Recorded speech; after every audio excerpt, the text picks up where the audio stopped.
Hello and welcome to my June 22nd Creating Photos and Videos episode.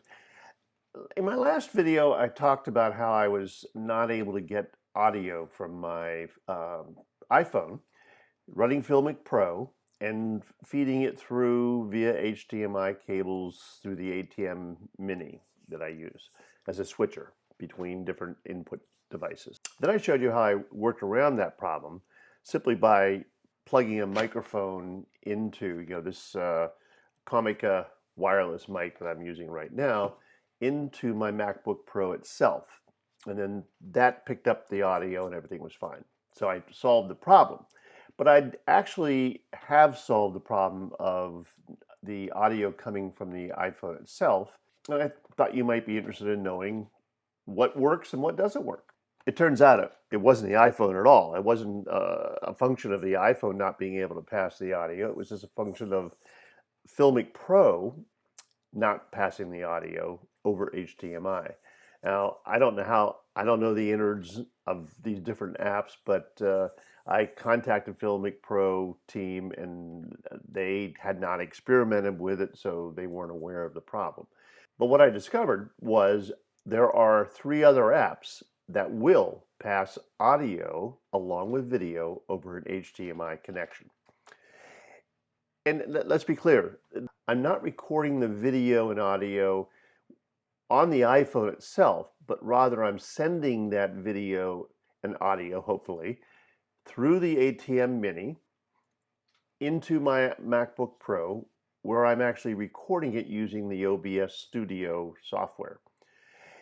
So I'm basically kind of only using the iPhone as a camera, and the camera is sending the information via the cable to a different recording device.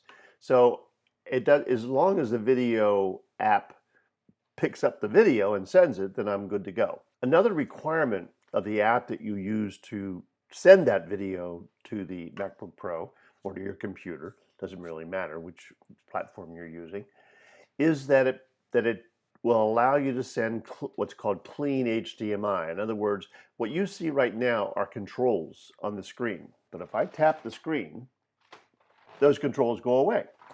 And that is Clean HDMI. Well, it turns out of the 3 apps that will send video, only 2 of them will send Clean HDMI. So those are the 2 that I'm focused on.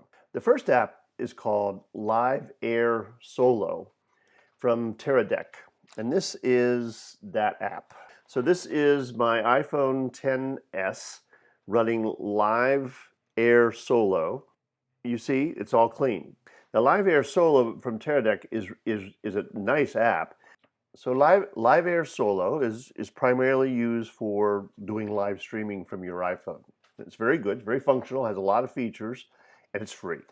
The second app is Movie Pro from Deepak Sharma, and it costs $9.99. And recently it went through a major upgrade, so it really is a competitor for FilmicPro. It has a lot of the same kind of features, and it's what I'm using right now to capture my image as I am recording.